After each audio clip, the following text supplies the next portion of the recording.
A gente está aqui com o nosso pastor Felipe Braga, vai estar com a gente aqui nesses dias, né, de conferência, e também com a Yasmin. Yasmin, dá um alô pra galera. E aí, galera, olha, vai ter muita coisa legal por aqui, vai ter sorteio, vai ter bate-papo, né, Davi? É isso aí, a gente vai conseguir fazer essa conferência bombar. Então, para começar... Vamos lá. Primeiro, né, vamos deixar nosso convidado se apresentar, né? Felipe, ele é o convidado da nossa conferência Avivados, que está rolando, como vocês viram no início. Felipe, é com você. Bom, pessoal, é um prazer estar aqui, a convite de vocês. E como já fui bem apresentado, né, eu me chamo Felipe, eu lidero a juventude. Hoje é a Igreja Batista Souza, a gente mudou recentemente o nome. E estamos lá, acho que fazem 10 anos que a gente está lá. Nós estamos muito felizes de ver o que Deus está fazendo em nossa igreja. E muito feliz também de estar aqui, né? Fazendo parte dessa conferência. Para mim é uma honra ter sido chamado pelo pastor Netinho, que foi meu pastor lá em Palmas, na Getsemane sede. E hoje eu estou aqui para ministrar uma conferência sobre avivamento, que é um tema que particularmente eu gosto muito. Muito legal. Felipe, para a gente começar nosso bate-papo, a gente queria conhecer mais você, né, pessoalmente. Certo. Nós sabemos que vocês não são daqui do estado. Conta um pouquinho como é que foi essa história, como vocês chegaram no Tocantins, como que começou o ministério, não só o seu, né? Nós sabemos que você é filho de pastor. Sim. Então, conta um pouquinho como que foi essa chegada aqui no Tocantins. Sim. Então, por meados de 2005, eu sou de João Pessoa, né? Nasci lá. E aí, por meados de 2005, a minha mãe recebeu uma proposta de emprego para trabalhar na Unimed, lá em Palmas. E aí, tipo assim, foi quinta-feira que ela recebeu essa proposta e tinha que estar na segunda-feira já começar a trabalhar. Meu avô já estava trabalhando em Palmas, aqui no Tocantins, né? E aí, minha mãe entrou em contato com meu pai e aí surgiu essa oportunidade, é uma grande oportunidade, que é ganhar muito mais do que ela ganhava lá. E aí, meu pai falou, não, tem que abraçar essa oportunidade, acho que vai mudar muito a nossa vida financeira. E aí ele falou assim, não, você vai com a minha irmã, Thaís, eu tenho 2 irmãos, né, Rafael e Thaís, você vai com Thaís, já inicia lá no trabalho, segunda-feira você começa, e ele tinha um comércio, né, e eu e os meninos ficam aqui, a gente vai vender as coisas que tem para ir para lá. Então minha mãe, eu acho que foi em fevereiro e a gente chegou em Palmas em 2005, em julho para agosto. E aí desde 2005, e meu pai não era pastor, minha mãe não era pastora também. Aí Deus foi fazendo a obra, né? Meu pai entrou no seminário lá na Getsemane mesmo, que é lá em Palmas. Foi ordenado pastor, depois foi enviado como pastor para uma congregação lá no Santa Bárbara, lá em Palmas mesmo. E aí quando iniciou lá o ministério, meu pai me convida para liderar os jovens, porque lá na sede eu liderava uma célula com um dos meninos, que inclusive era o pastor Netinho, era o pastor de jovens. Nossa. Na época. E aí começou, e aí eu congregava meio que nos 2 lugares. No sábado era o culto de jovens lá com o pastor Netinho. Domingo eu ia pra minha igreja, né, no caso dos meus pais. E sexta-feira a gente fazia o culto de jovens lá no Santa Bárbara, né, onde é a nossa igreja. E aí ficou assim, até que chegou o momento de realmente começou a criar corpo. E aí eu comecei a liderar a juventude, eu tive que realmente me desligar um pouco, né, da sede, afastar um pouco dos meus amigos da sede, não que eu deixei de ser amigo, mas eu comecei o ministério, né? Sobre uma responsabilidade diferente, né? Isso, foi uma responsabilidade de tanto. Deu um medinho não, Felipe? Então, deu um medinho. Até os meninos brincam que quando eu ia ministrar eu ficava mais nervoso. Tremia mais que tudo. Eu compreendo. Tremia. A gente entende. Aí a gente vai se habituando, né? Porque assim... ministrava o quê? Para 5, 7 pessoas, mas, cara... Era pequeno o grupo. Era uma célula, né? Era uma célula, mas assim, na sua cabeça, meu Deus, eu falar alguma besteira aqui e tal... E aí foi bem legal, sabe? E aí a gente vai aprendendo a controlar um pouco o nervosismo, né? O friozinho na barriga ainda existe até hoje. Eu acho que isso não passa, né? Eu acho que é comparado igual quando o nosso pastor do nada fala assim, vai assumir tal ministério, você vai assumir tal célula. Acho que realmente não passa nunca. Inclusive, exatamente. Até agora aqui, né, dá-se meio um friozinho na barriga. A gente sabe que a responsabilidade é grande, tem muitos jovens nos assistindo. Então, acho que realmente não passa. Mas eu também acho que é isso que torna tudo mais especial no ministério, né? E Felipe, já engajando nessa história de ministério, Davi, se quiser me interromper, que eu falo. Não, pode mandar um abraço aí. Já engajando nessa questão de chamado, quais foram os seus maiores desafios nesse primeiro momento? Assim, quando seu pai, quando você recebeu esse chamado, olha, tu vai ter que encarar a juventude, tem aí uma galera que você precisa cuidar. De cara, assim, qual foi os primeiros desafios? Então, A primeira pergunta, só um minutinho. Pode. Quantos anos você tinha? Isso. eu tinha 20 anos. Uau. 20 anos, aí você vai assumir a Uma responsabilidade mega ali juventude de de 5 pessoas. Não deixa de ser um pastoreio, meu Não, Deus. mas eu acho que é mais difícil você assumir uma juventude com 5 pessoas do que com 200 pessoas. Exatamente. Porque 200 pessoas o processo já está pronto. Mas 5 pessoas você tem que começar a trabalhar de um por um até você conquistar ali uma... A confiança do Mas e pessoal, como é que foi esse O processo? desafio, assim, pra mim, como na minha cabeça era praticamente uma célula. Então eu levei como a gente reunia a juventude como uma célula. Sim. Então, assim, foi uma transição de uma coisa para outra. Eu não senti um baque tão grande. Do que, igual ele falou, imagina você pega uma célula, depois você assume uma juventude e você... Não, pra mim foi algo bem transicional, então aconteceu naturalmente. Até que chegou o momento, a gente reunia na sexta-feira, a gente reunia como célula. Fazia, o culto era uma célula. A gente A reunia, rodinha fazia uma ali. rodinha e tal. Aí meu pai falou, Felipe, tem que ser culto de verdade. Aí veio o baque. Eu, não, pai, só tem 5, 7 pessoas, tá tranquilo aqui. Aí o pastor Netinho também me discipulava na época. Não, Felipe, vamos dar esse passo aí, cara.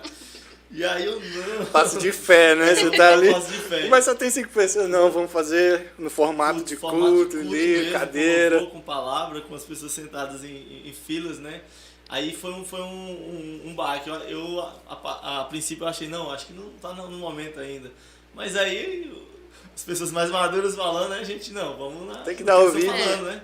E aí foi que realmente começou. E aí foi acontecendo naturalmente as coisas, sabe?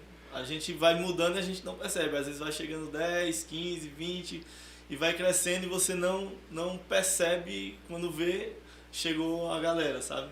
Então Tem o desafio bastante foi, gente. no começo não foi tão assustador, porque foram Era um 5 ou grupo 7 pequeno. pessoas. Mas depois a gente vai vendo, meu Deus, quando vai crescendo você olha assim, meu Deus, olha o tanto de gente que já tem aqui, a responsabilidade aumentando. E agora, com você, porque a gente acompanha vocês nas redes sociais, a gente já vê que vocês têm um grupo enorme, né, Sim. bastante jovens. E agora, qual é o desafio? Agora o desafio é realmente o discipulado, né? Porque assim, no começo você não sabe muita coisa. Você simplesmente quer fazer, quer entregar o melhor de si, quer falar para as pessoas aquilo que o Evangelho mudou na nossa vida. E só que é muito na empolgação e na euforia, né? De tipo, cara, muito top isso.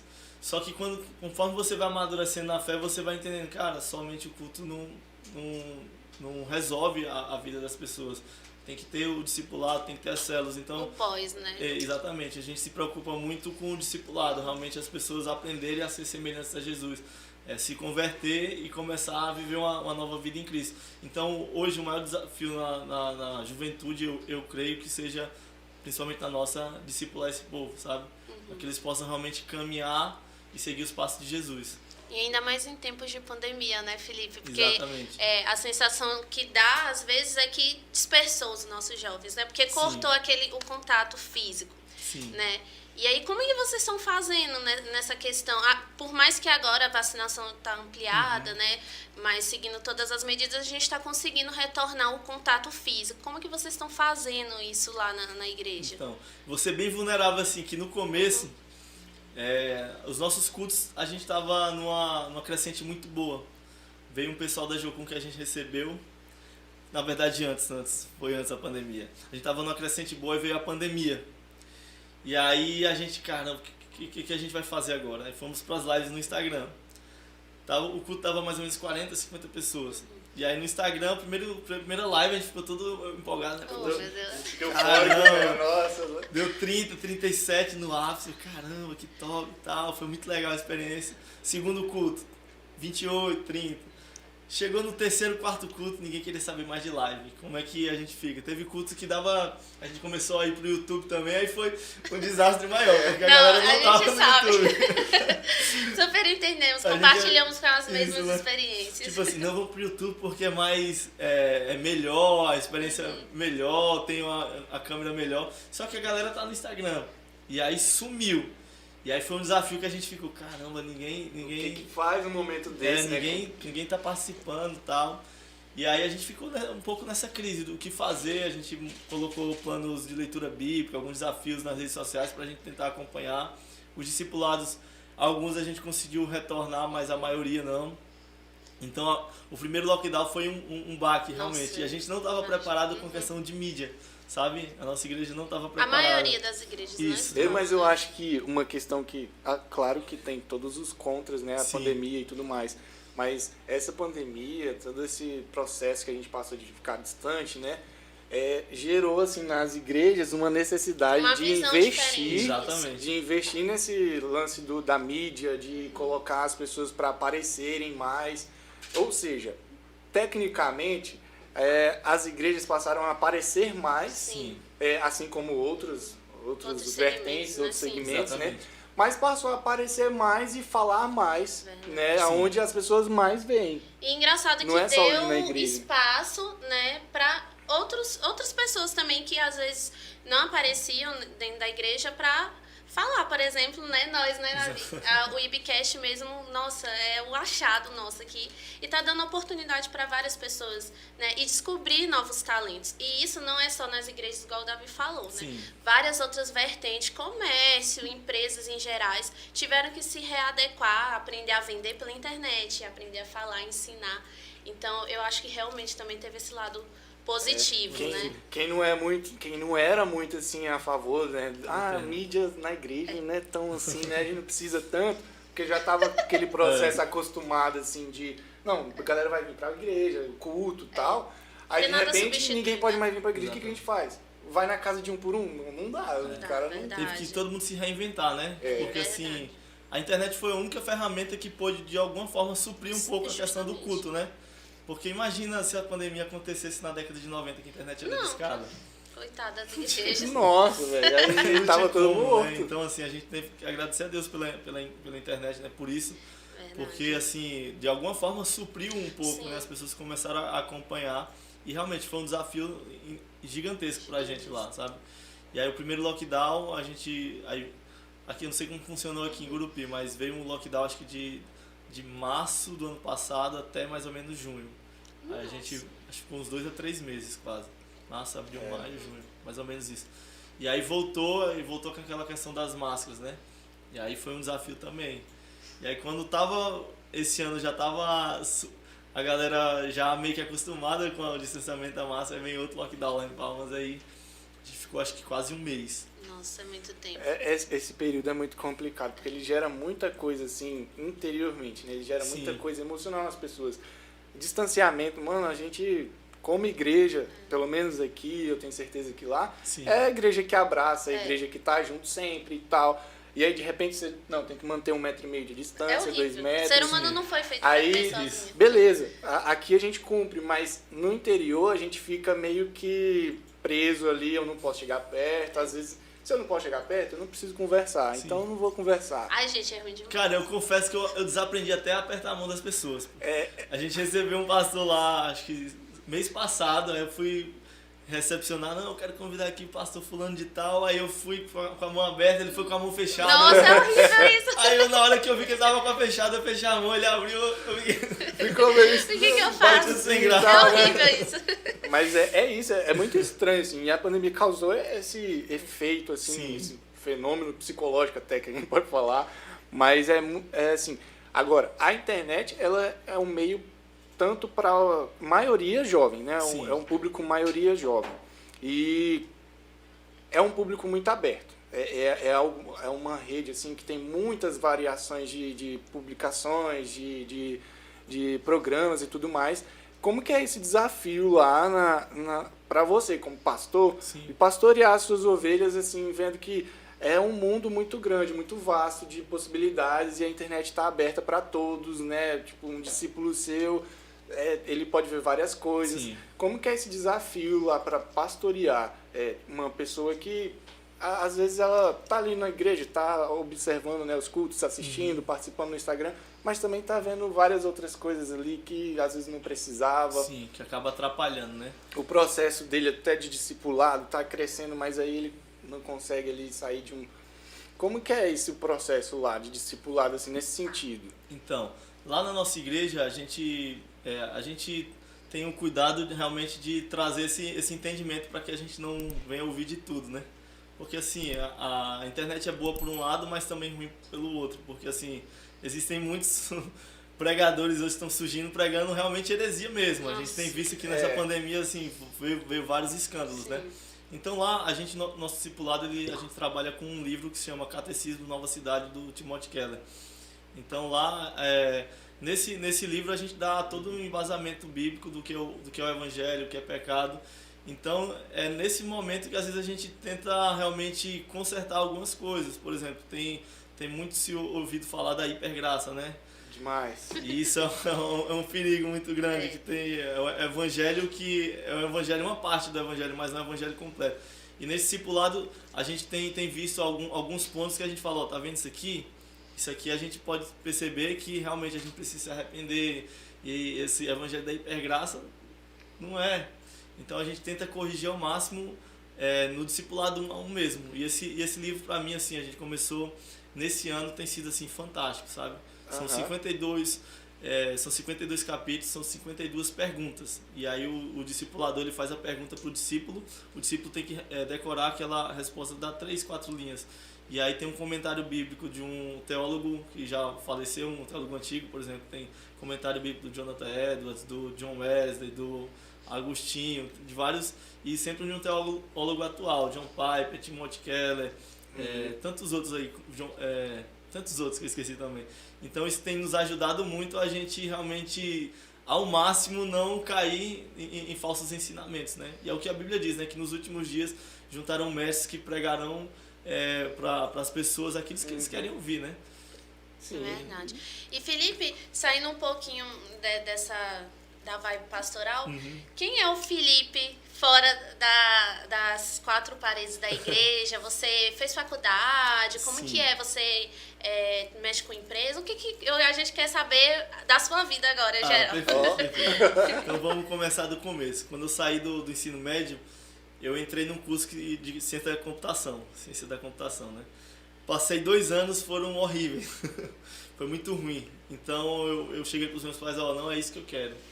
E aí eles falaram, Felipe, você quer o quê? O problema é esse, eu não sei o que eu quero. Oh, meu Deus. Eu não sabia o que eu queria. Eu queria ir, na verdade, para o CTMDT, que é um centro de treinamento ministerial, que até meu irmão foi. Sim. Só que aí estava no meio do ano, quando eu desisti, meus pais, não, o CTMDT é só em janeiro. Eles me indicaram, você não quer fazer direito? Não, eu acho que tem, meu pai falou assim, acho que tem muito seu perfil. Então bora, não estou fazendo mesmo nada, né? Fiz o vestibular, não fiz na UFT porque na época não tinha. Eu fiz o vestibular na faculdade privada mesmo. Sem pretensão nenhuma, sabe? Passei, minha mãe ficou mais feliz do que eu.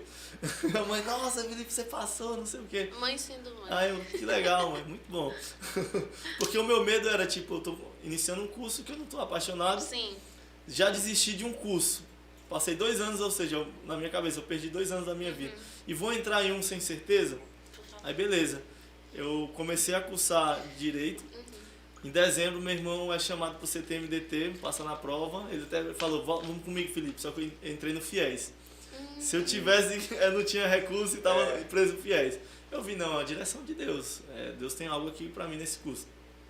Beleza, eu fiz a minha faculdade todinha, consegui formar, passei na OAB e consegui realmente o diploma. Atuei na área mais ou menos 1 ano. E aí foi quando veio o chamado. Deus abriu as portas para viver do ministério integral na igreja, sabe? Em 2019 eu tô full time na igreja. Então, como é que foi esse processo para você compreender o chamado, assim? Você acabou de formar, vamos lá. Jovem, tal. É porque a nossa ideia quando a gente forma é 24 querer atuar anos, na área. 24, 25 anos, formado, tal, Sim. trabalhou 1 ano na área, tá crescendo, desenvolvendo, aí de repente não, Deus está me chamando para um chamado outra ministerial e eu vou ser Sim. pastor agora e vou pastorear ovelhas e é isso que eu quero. Como que foi esse processo para você compreender isso? Eu acho que o processo é muito de entender o seu propósito, sabe? Sim. Quando a gente entende qual é o nosso propósito. Porque o nosso propósito é o motivo pelo qual a gente foi criado, né? É a razão pela qual a gente foi criado. Então, desde muito cedo, até na faculdade, eu sempre colocava a faculdade de Direito em segundo plano. No sentido assim, não que eu era negligente, perdi a prova, não. Mas sempre que eu poderia adaptar minha rotina à igreja, eu adaptava. Não botava matérias à noite para que eu não perdesse as células. Então eu sempre já estava liderando a juventude, eu sempre dava prioridade às coisas da igreja. Então eu percebi que queimava muito mais forte o ministério do que o direito, do que a área profissional. Só que eu entendia, não, mas isso não... Existem pessoas bivocacionadas, existem pessoas também, isso não impede de eu ter minha profissão, a advocacia, eu vou advogar e ser pastor. Só que depois que eu formei, Deus abriu as portas, assim, eu fiquei 6 meses buscando a Deus, eu não entrei na advocacia de cara, me dediquei ao máximo no ministério, e aí entrei na advocacia, acho que eu fiquei no escritório, acho que uns 6 a 8 meses. E aí foi quando eu fiquei começando a ficar um pouco insatisfeito com a rotina, sabe? Escritório de advocacia, pra quem não ama, tudo é pra ontem, sabe? Nossa, Tem que ter o prazo, não sei o que lá. Eu ficava imaginando, cara, eu não vou aguentar nem 10 anos isso aqui.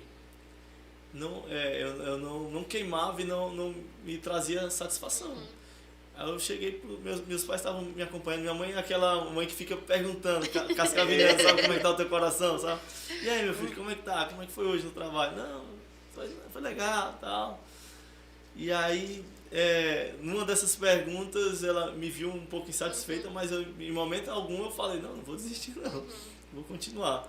E ela falou assim, Felipe, a gente tem visto realmente o teu chamado, você ama realmente cuidar de pessoas, de pastorear. Você acha que não chegou o momento de realmente estar em tempo integral no ministério?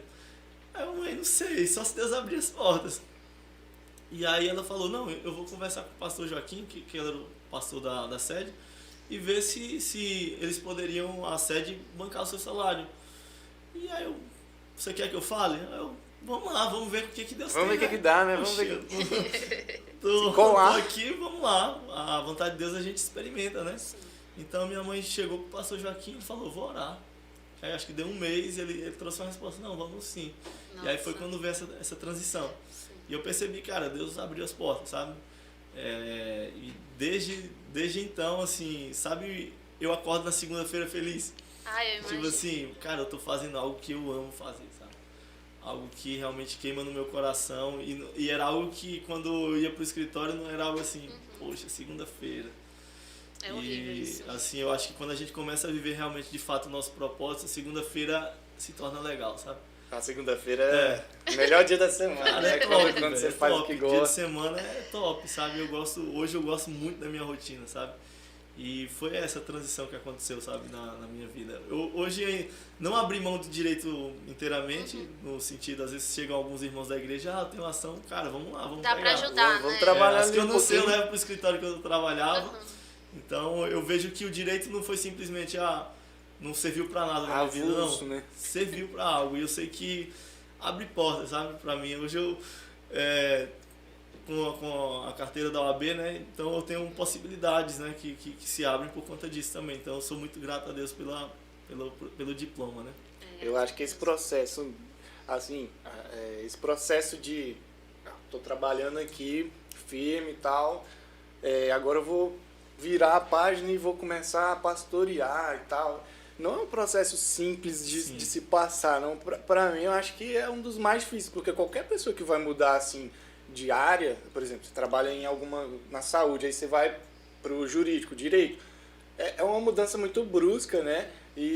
Mas, quando você faz algo que ama, aí começa a ser mais fácil, mas não mais fácil, porque eu sei que a vida de pastor não é fácil. Não, gente. Não é Se simples. torna mais Ministério prazeroso, né. Mas essa transição, por mais difícil que seja, em termos de financeiro, em termos de No seu caso, a igreja é bem longe da sua casa. Sim, que eu viu, fui, né? eu fui lá, cara, é muito longe, mas então assim, todo esse processo, ele é um pouco duro, mas ele é prazeroso porque você faz o que ama, né? Exatamente. Você falou, acorda na segunda-feira já querendo lá a correr atrás das ovelhas, bora fazer o quê?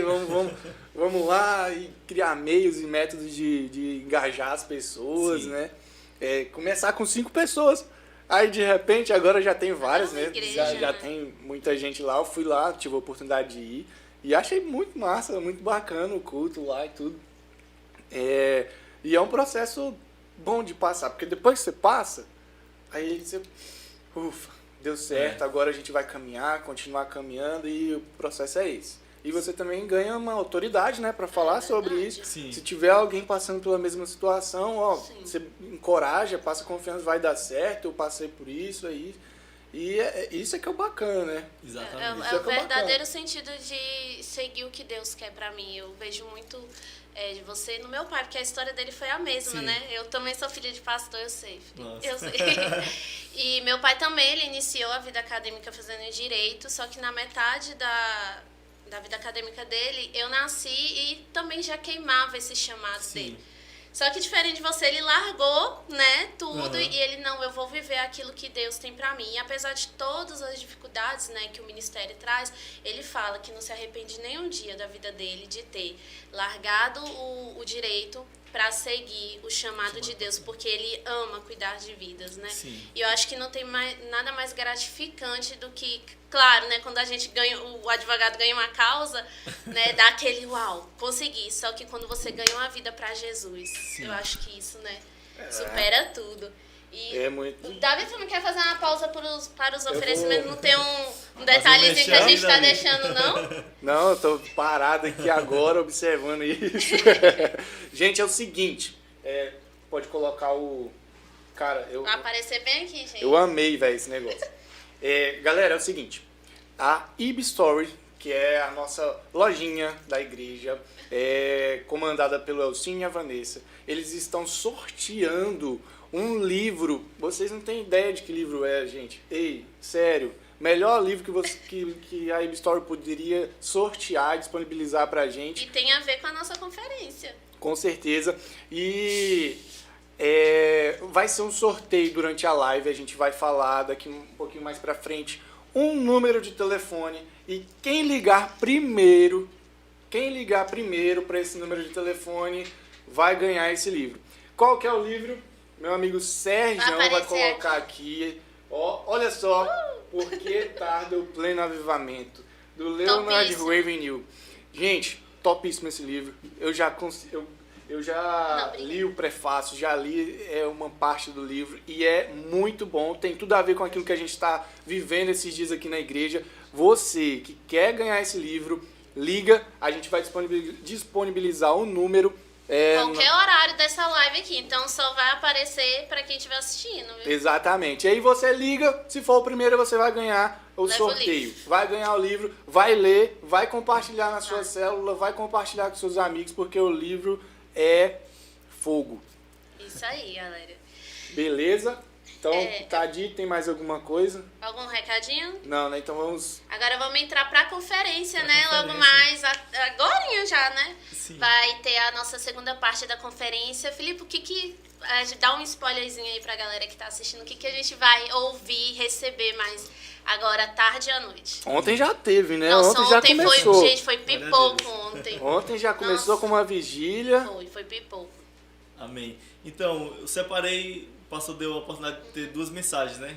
Ontem eu falei sobre os efeitos do avivamento, né? Que eu falei o que é avivamento, né? Que é o derramamento do Espírito Santo sobre uma região. E é um enchimento realmente do Espírito Santo. Eu falei sobre os 5 pontos. E hoje eu vou falar como a gente busca esse avivamento, né?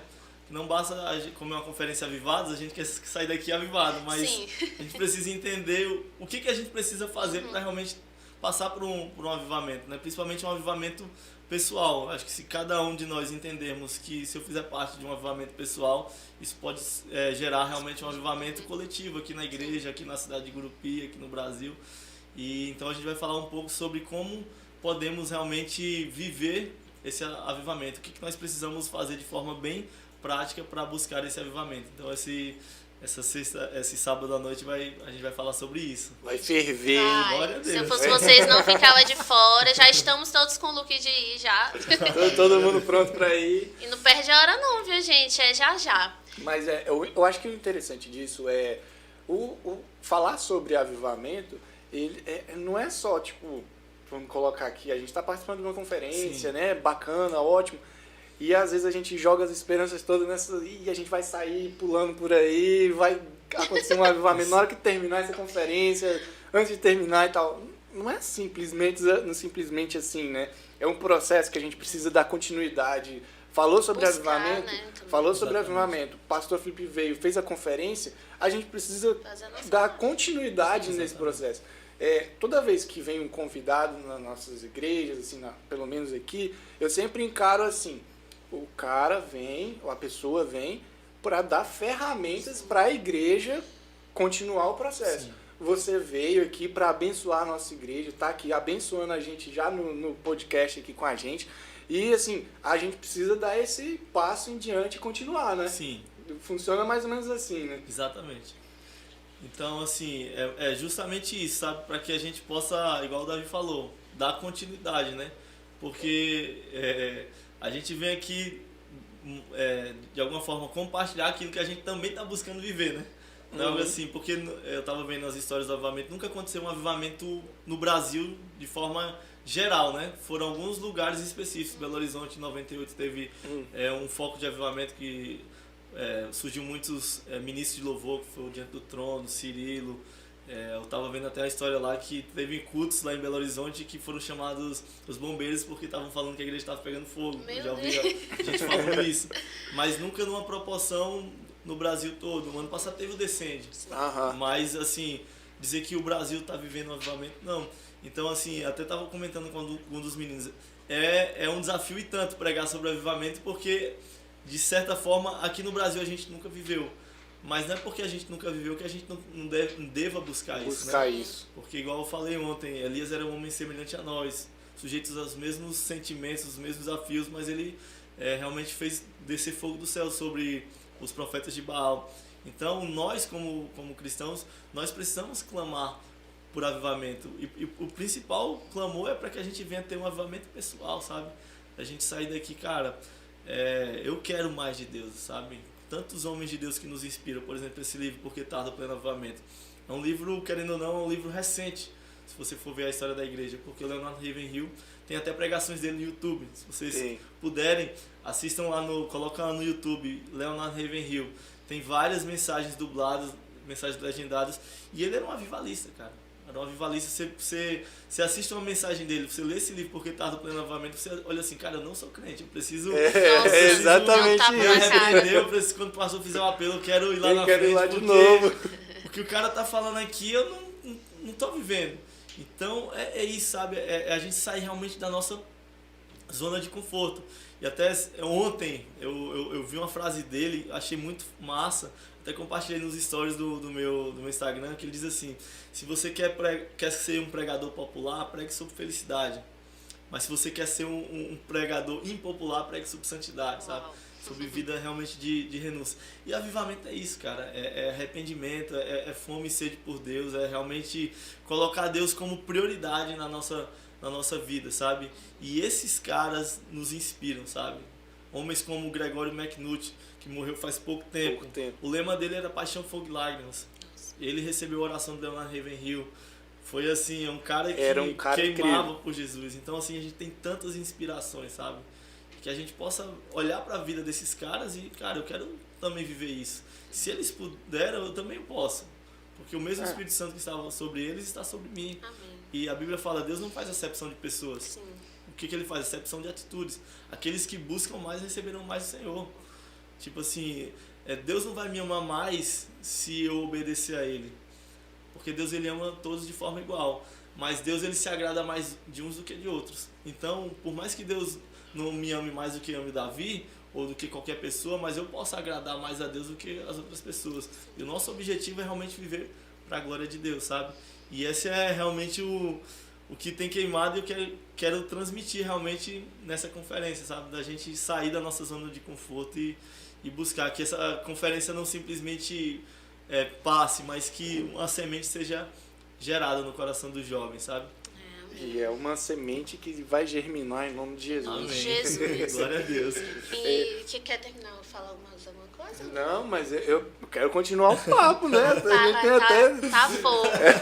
Quero ver esse pessoal participando aí dessa live do sorteio. Se Hein? tiver pergunta do pessoal da live também, quiser. Gente, quiser Vê se ir. tem aí. Mas eu só quero falar sobre um sermão em específico de desses avivalistas, que é do Jonathan Edwards, que é Pecadores nas Mãos de um Deus Irado. Quando você falou sobre, se quer ser gente boa com todo mundo, pregue sobre felicidade. Sim. Né? Essa questão aí, assim, eu acho que hoje ela está muito visível. Todo mundo querendo ser mais gente boa do que falar realmente o que é o amor de Deus, de verdade. Exatamente. Quando ele estava pregando sobre isso, a bibliografia diz que Sim. todo mundo estava sentindo assim, caramba, vai abrir o chão aqui Vai pro inferno. e eu pro inferno, se olhar para baixo, estava vendo o inferno, os demônios e tudo mais. E eu acho que para a gente conseguir caminhar nessa estrada aí de dar seguimento nesse processo, né, de avivamento, tem que ser mais ou menos por aí, né? Dizem que ele ficou orando durante 3 dias, antes dessa ministração, ficou orando durante 3 dias, e de noite, em jejum, Sim. chegou lá, olha o que aconteceu, mano. Olha o que aconteceu. Se eu tivesse lá, eu tava morrendo lá também, mano. Meu Deus, por favor, tenha misericórdia de mim. Que isso? Por quê? Porque era um cara que entregou realmente a vida para isso e vivia disso, vivia para amar a Deus, buscar a Deus. E ele não compreendia Deus como simplesmente alguém que me ama e que vai dar todo o amor que eu preciso para minha vida e pronto, acabou aí. Não, a vida dele era compreender que Deus, ele ama sim, mas Deus também é um Deus de juízo. Deus é um Deus que busca verdadeiros adoradores, verdadeiras pessoas com coração que esteja ali querendo mais dele. Tem alguma pergunta aí? Manda aí, galera. Chegou aí da Ana Júlia. Qual um dos temas mais difíceis para pregar nos tempos de hoje? Eu acho que o mais desafiador é pregar sobre realmente santidade, né? Porque assim, As pessoas não querem. pregar sobre sonhos, né?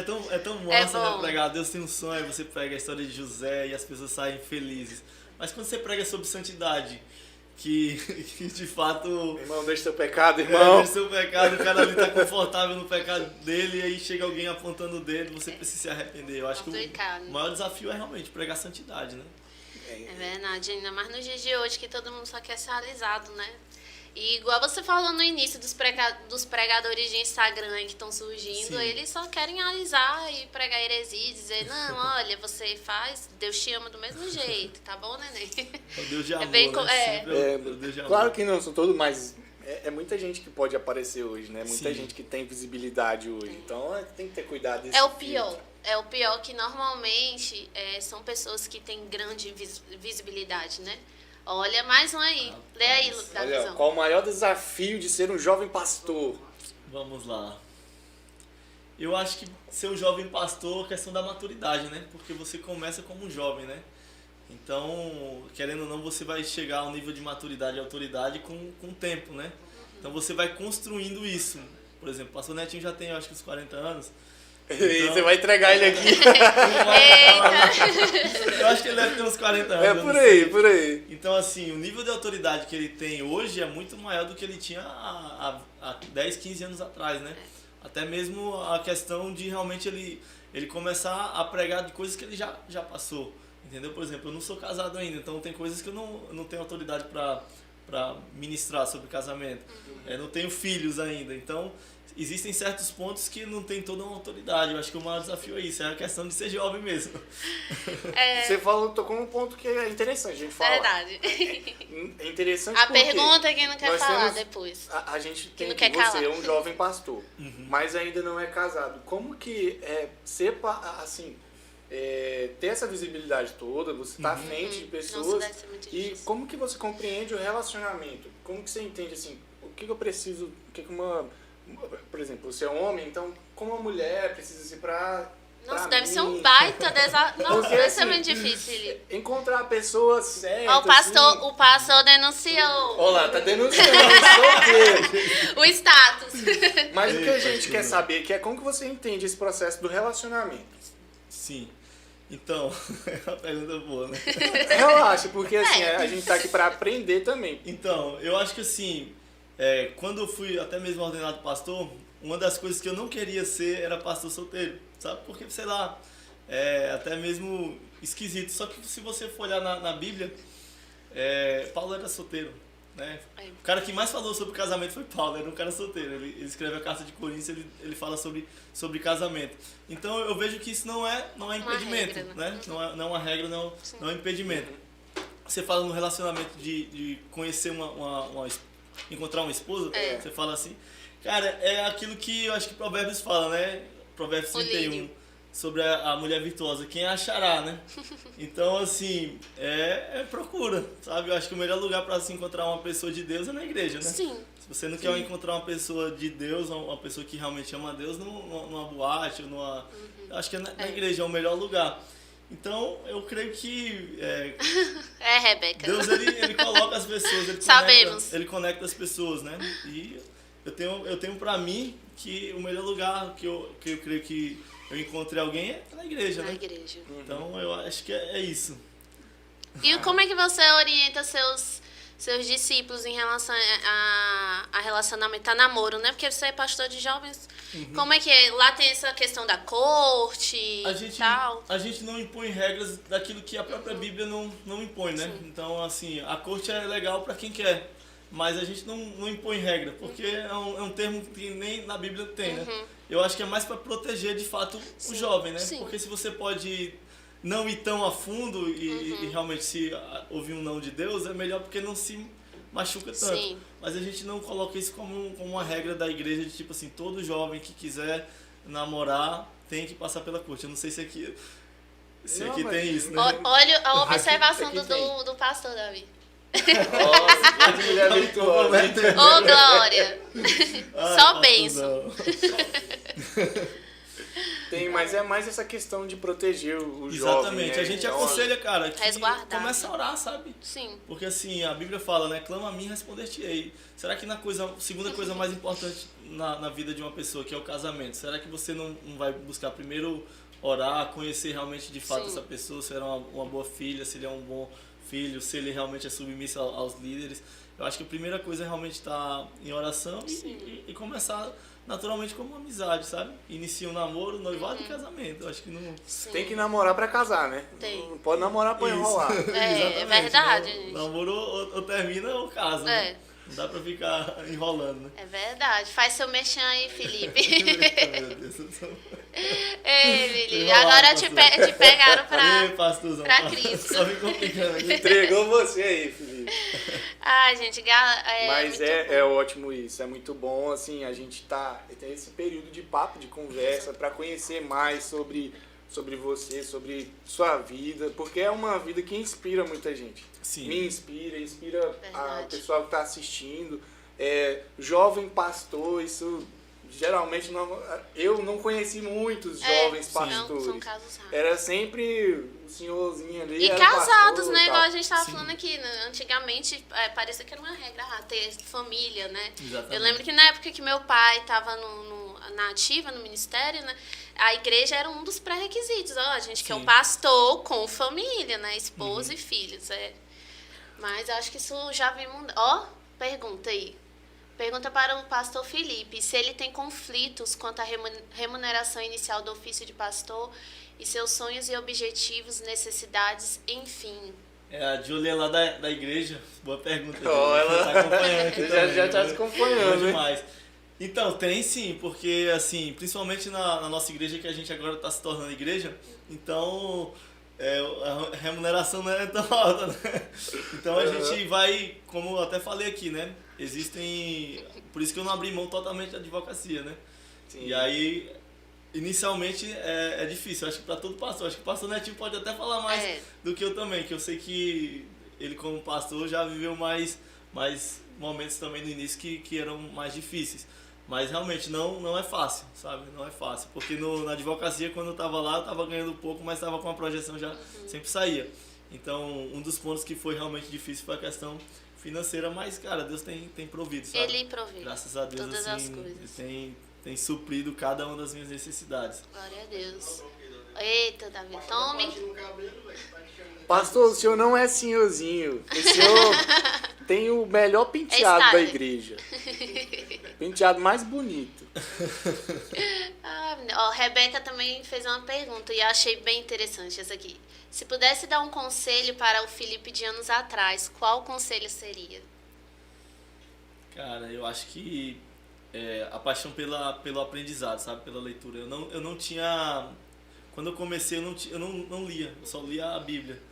Então, eu não tinha o hábito e a rotina da leitura. Até que chega um momento que você vai ministrar, você fica sem conteúdo. Então, eu comecei a entender a importância da leitura. Eu não chegava, acho que até meus 20 anos, 21 anos, eu não lia nenhum livro, sabe? E aí eu percebi, caramba, eu tô muito raso. E quando eu comecei a entender a importância da leitura, se eu soubesse, eu tinha já desde criança criado esse hábito de leitura, sabe? E eu acho que eu teria iniciado realmente os estudos mais cedo, de ler livro, de me aprofundar. Isso é importante, viu, jovens? Leiam muito, muito, muito. Uma coisa que a gente não conversou aqui no início, que era para ter falado no começo, Sim. né? É verdade. Da sua história. Tudo bem, você é filho de pastor, mas no começo não era. Como que foi o processo assim, de você compreender que era a sua conversão? Que você estava, não, agora eu aceitei Jesus, então é isso que eu vou querer para minha vida toda. Então, mas Porque muitas vezes foto do culto. a gente nasce num lar cristão e segue o fluxo, né? Verdade. Você vai seguindo o fluxo e tal, seus pais vão para a igreja, você vai para a igreja, seus pais participam de célula, você vai para a célula. E você acaba que não tem aquele momento de encontro com Jesus, assim, ou aí você pergunta pra pessoa e às vezes ela não, acho que eu tive, assim, mas quem tem um encontro verdadeiro com Jesus, ele lembra isso aí o resto da vida, não tem? Exatamente. Então, como que foi o processo de conversão? Então, tem até uma frase, né, que Deus não tem netos, né, ele tem filhos, né? Então, pelo meu pai ser crente, ser pastor, pela minha mãe ser crente, ser pastor, não quer dizer que eu sou crente também, eu sou pastor, né? Uhum. Então cada um tem que ter o seu encontro com Deus. O meu não foi um dia, não foi um ato, sabe? Eu acho que desde muito cedo eu fui participando das coisas da igreja e a mensagem já foi entrando desde cedo. Até que chegou um momento que teve um apelo para eu aceitar Jesus. Eu achei estranho, eu tinha 7, 8 anos, eu acho. Eu vou aceitar Jesus, mas já tô aqui envolvido, vem. Aí eu acho que foi minha mãe ou alguém da Salinha das Crianças falou, não, mas você tem que ter uma confissão pública de fé, você tem que... Então eu tive realmente, fui lá na frente, aceitei Jesus, não lembro como foi de fato, mas eu sei que chegou esse dia. E chegou na adolescência, você vai tendo alguns encontros pessoais, né, com o próprio Deus, acampamentos, encontros com Deus que são realmente, de fato, encontros com Deus. Se for dizer assim, qual foi um dia que realmente você se converteu? Não sei o dia que eu me converti, foi realmente um processo. Cada dia eu tinha um encontro, mas teve um dia que eu realmente aceitei a Jesus.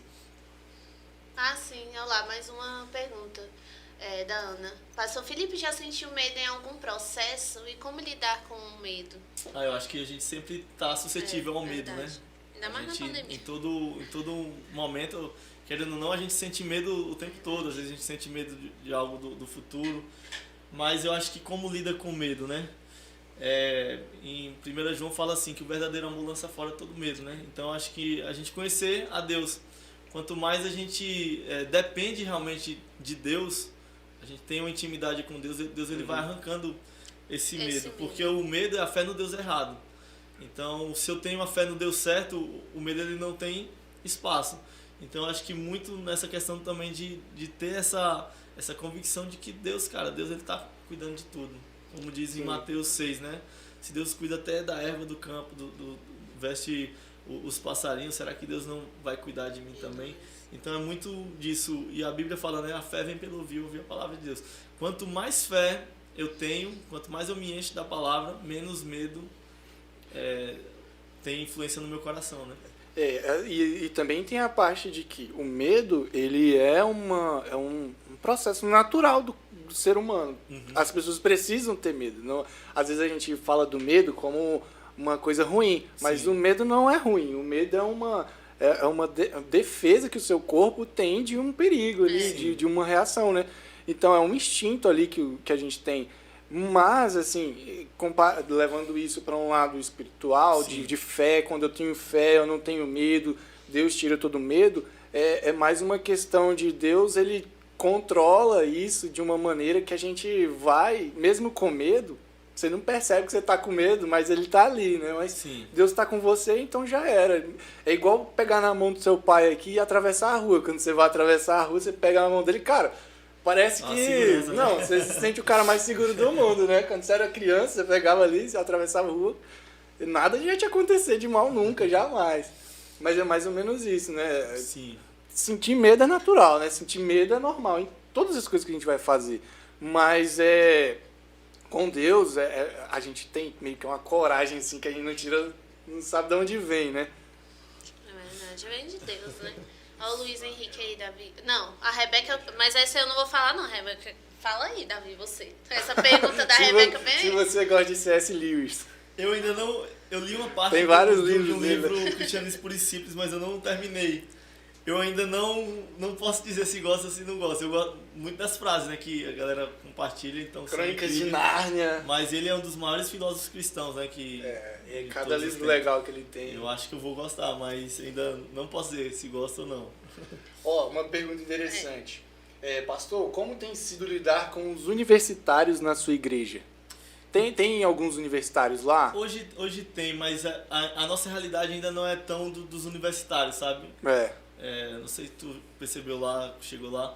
Tem algumas pessoas que estão... Aqui em Gurupi eu percebi que é muito forte a questão de universitários, principalmente dos jovens. Na esquina da igreja tem uma universidade. Exatamente. A nossa ainda não tem tido. Tem algumas pessoas que estão fazendo faculdade no FT, algumas EAD, mas é um desafio que realmente eu como pastor e líder de jovens, eu preciso até mesmo aprender sobre, sabe? Como a gente alcançar esse público. Porque igual o Luiz falou, o campo universitário é um desafio, realmente é um desafio. A região da igreja de vocês também é uma região mais... eu fui lá uma vez só, eu vi que é muito movimentado ali, tem uma avenida muito movimentada, muita gente ali, e é uma região que tem muita gente. Sim. E como que vocês fazem algum trabalho ali, tipo trabalho social com o pessoal daquela localidade? Sim. Além das células, né? Porque tem as células. Tudo começou, no início eram trabalhos sociais. O pastor Joaquim colocou algumas pessoas para entregar cestas básicas, e as pessoas eram traídas pela cesta básica e faziam um culto. Então começou já com esse projeto social, aí de fato virou igreja. Hoje a gente atende a demanda realmente de algumas igrejas algumas pessoas que estão necessitadas de uma igreja, a gente entrega algumas cestas básicas. Mês passado a gente fez uma gincana e uma das atividades é que cada grupo pudesse realmente servir a comunidade em si, né? A gente teve algumas atividades que a gente limpou algumas ruas, fez alguns evangelismos, que mais? Que legal. Deixa eu ver. É porque teve tanto grupo que eu não lembro ao certo, mas a gente tenta servir ao máximo. E hoje a gente não tinha um ministério de evangelismo fixo na igreja, agora a gente já tem. Então tem sido iniciado, né, um projeto de evangelismo, evangelizado nos sábados. Então a gente está, nesse ponto, a gente está meio que iniciando muita coisa, sabe? Não, mas massa demais. Bom demais. Hein, galera? Eu vou falar aqui agora o número para vocês ligarem, mais detalhe. Não é para ligar agora, tá? O Davi vai dar um ok na hora que vocês forem ligar. Já. Tá bom? Então, quem tá online agora vai ser o pessoal que vai pegar o número para ligar, hein? E não vale escrever nos comentários da live, viu, pessoal? É para vocês anotarem aí, dá um jeito aí. Então, vamos lá? É o 63999527053. A primeira pessoa que ligar, quando o Davi der o ok, que não é agora, vai levar o livro da nossa lojinha lá da IB. Muito importante para dar Fala de novo o número. Vamos lá, de novo. E eu não vou ficar repetindo, viu, gente? A última vez. A última vez. 63, pra galera que não é daqui do estado, tá bom? 9952-7053, tá bom? É no já mesmo, assim? 1, 2, 3 e já? Agora não, a gente mais vai pra dar frente, um né? sinal assim, ó, tipo assim, valeu, liga agora, tá bom, Tá gente? bom, Mas não é tá bom. agora não, que o Davi vai falar na hora. Daqui a pouquinho, então. Já tá quase chegando ao fim a nossa live, então quem viu, viu, quem não viu, não vê mais não. Ei, Felipe, fica à vontade aí, olha, a galera, nosso amigo Lucas preparou um banquete aqui pra gente, muito especial. Essa galera aqui, Quiser meu água, amigo. pede água aí, quiser abrir aí Tá. o frau aí, pode abrir também. Tá. Mas Água. alguma coisa, Davi? Água. O que você Água, quer que saber chama. do nosso irmão Felipe? Não, vamos... Ah, Hoje- sim, lembrando, Tem, né? acho que tem mais alguma pergunta aí, não, né? Deixa eu ver. Ah, tem, olha lá, Alicia. Você tem algum projeto evangelístico, algo desse tipo? É o que eu acabou de falar, né? Ah, já falou, É. né? Não, então Na só igreja tem esse o evangelismo, projeto, né? Não, então só passando para lembrar também, gente, que já tá, olha o horário aí, 4 horas começa a nossa segunda parte da conferência. Então já fica aí meio que arrumado para sair da live e correr para lá, tá bom? Ninguém... Ei, olha o merchan. A Coca-Cola não tá Igual patrocinando Pera a aí, gente, é. não Só merece. na água. Nós somos nós estamos de dieta, somos fitness. É isso aí. Felipe, olha, Conta pra nós aí, porque tu é jovem, né? Certo. Sempre tem aquela questão de querer explorar um pouco mais longe, ver como que é lá fora. Porque tu é filho de pastor, provavelmente... Viagens. teve sim. Não, vamos supor, Teve. as coisas que Que- nos oferece. Não Sim. querendo Filho de participar, pastor mas tem também curiosidade, vive. né? E, Esses com caminhos certeza, maus. Você é humano, você vive aqui, você já pensou. Sim. Como que acontece, né? Sim. Deu pra ouvir na live ou tem que fazer a pergunta? Deu, dá. Deu pra ouvir, né? Ah, perfeito. Então, eu acho que assim, o mundo, Bebe essa ele tem coca. muita coisa pra oferecer, né? Tipo assim, o pecado ele é prazeroso, né? Se o pecado não fosse prazeroso, a gente não seria tentado para isso.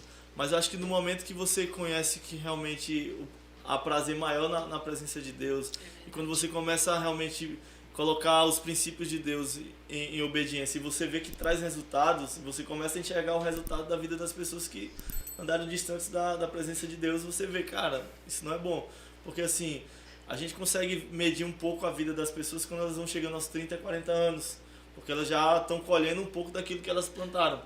Então, quando você começa a enxergar a vida de pessoas já com 40, 50 anos e ver o resultado delas, do que elas fizeram com uns 20 anos, você olha assim, cara, foi bom os 20 anos, mas agora a conta chegou, a fatura do cartão de crédito chegou, né? Por exemplo, eu tenho pessoas na minha família, irmão do meu pai, que, cara, decidiu curtir a vida, 20, 30 anos, só que a fatura chegou para ele. E meu pai, que sempre viveu nos caminhos do Senhor, ele colheu outro tipo de coisa. Então, eu acho que a gente precisa olhar mais para o resultado do que pro momento, sabe? Porque se a gente olha pro momento, de fato, nossa, tão difícil, né? O mundo tem tanta coisa a oferecer. Cara, mas e o resultado? Porque o diabo sempre quando oferece algo, ele oferece aquela bandeja pro agora, é o imediatismo. É igual aquela história assim, eu vou comer hoje, vai que eu morro amanhã, né? Aí Exatamente. amanhã a pessoa tá vivíssima e comeu tudo. Exatamente. Mas eu acho que quando a gente consegue ver o quadro maior, o que de fato, se eu tomar essa atitude aqui, o que vai acontecer, eu acho que a gente começa a entender, Sim. cara, não é isso que eu quero pra minha vida. Eu prefiro abrir mão de algo agora para poder desfrutar algo melhor em Deus depois. Verdade. Agora uma pergunta profunda, assim, ó. Um sonho, Felipe. Eita Deus, um sonho. É.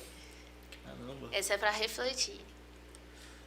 Eu acho que é construir, deixar um legado, sabe? De pessoas que realmente amam a Deus, né? Porque eu quero sair dessa terra aqui com feito algo para alguém, né? Porque herança é aquilo que você deixa para Sim. alguém, legado é aquilo que você deixa em alguém, né? Nossa. Então eu acho que eu quero deixar uma marca na vida das pessoas, principalmente as pessoas que estão mais próximas a mim. E eu sempre brinco, né? Brinco não. Tem um lema para minha vida que eu quero viver uma vida sem arrependimentos, no sentido não de que eu me arrependa quando erro, mas chegar aos meus 80, 90 anos e dizer assim, cara, tudo que eu precisava fazer, Nossa. eu fiz. Igual o apóstolo Paulo, né? Combati o bom combate, completei a carreira e guardei a Lindo. fé. Foi uma vida que ele falou assim, cara, o que eu precisava fazer, eu fiz. Eu estava concluído. Acho que o meu sonho é esse, sabe? Terminar a carreira bem. Eu já ouvi alguém falando assim, acho que foi numa entrevista no YouTube, perguntaram, um senhorzinho bem velhinho, ele falou, perguntaram, o que você acha que você poderia fazer mais quando você era mais jovem e tal. Ele falou, orar. Meu Deus. Se eu pudesse ter orado mais, quer dizer, se eu tivesse orado mais, eu acho que era o que ia fazer uma diferença grande. É aquela coisa de você plantar e colher. Sim. Oração o tempo todo, assim, quanto mais oração, mais poder, mais intimidade e tal, essas coisas tudo mais. Para um senhor olhar para trás, para a vida dele e falar assim, eu teria orado mais. Sim. Tem muita gente que vai falar assim, não, eu teria aproveitado mais minha vida, eu teria corrido atrás de carro, casa, tá? O cara vai falar, orar. É porque ninguém se arrepende de ter orado, né? Ninguém se arrepende de ter gastado tempo lendo a Bíblia. Não dá Então, pra não se dá pra- arrepender disso. Nossa, Profundo. Nossa, eu me arrependi de chegar em casa Verdade. hoje, tava lendo a minha Bíblia, eu perdi. Ninguém nunca se arrepende por isso, né? É verdade. Mas é isso, eu acho que já deu o nosso tempo. Pode liberar agora. Eu vou contar até 3, vou falar já. Galera, preparem o dedinho aí. Eita. Eita! Preparem o dedinho. A gente vai verificar daqui, né? O telefone tá aqui, né? Tá. Então, ó, é 1, é 2, é 3 e já! Podem Valendo. ligar. Eu vou ligar também, Vamos velho. esperar. Eu quero o livro. Vamos ver quem vai ser o primeiro ganhador. Estamos esperando aqui. Gente, lembrando, Vou IB botar no Story, Viva Voz. a IB Story tá disponibilizando esse sorteio pra gente. E corre lá na lojinha, tem muitos outros Vai estar aberto livros. hoje. É top demais. E, gente, esse livro é maravilhoso. Se você ler e não for impactado, eu vou falar pra você. Verdade. Tem um coração de pedra aí precisando virar carne. Bora, galera. Ó, chegou. Ixi, quem é? Peraí. Quem é? Oi, Ana, Quem? Fala mais alto. Ana Júlia. Ana Júlia! Não, já temos uma vencedora. Bota bem grandão, bem aí, maiúsculo, caixa alta, Sérgio. Ana Júlia, mas Já temos Ana a Júlia- Ana Júlia de qual cela, Ana? Flame.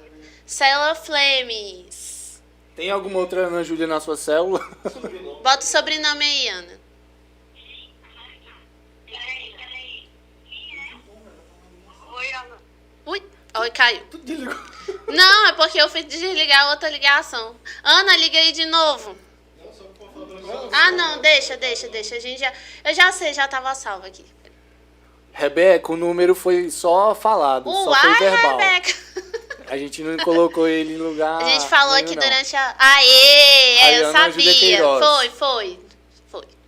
É a Queiroz. Tem o livro pra comprar na loja, Tem, gente. Pode ir gente. lá hoje que vocês vão ver várias opções de livros lá e principalmente esse que é o tema da nossa conferência.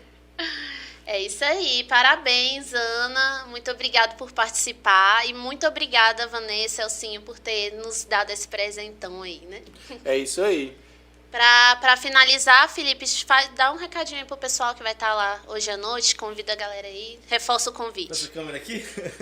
Manda um abraço pros seus pais. Mandar um abraço pros meus pais que devem estar acompanhando aí. Então, pessoal, eu gostaria que você criasse expectativa no seu coração em Deus, sabe? Eu sei que o desejo de Deus é que a gente venha ser mais cheio do Espírito Santo. E eu creio que essa é uma noite de avivamento. Então, que você possa vir com o seu coração aberto e realmente disponível para receber mais daquilo que Deus tem para depositar no seu coração. Então, crie expectativa no seu coração.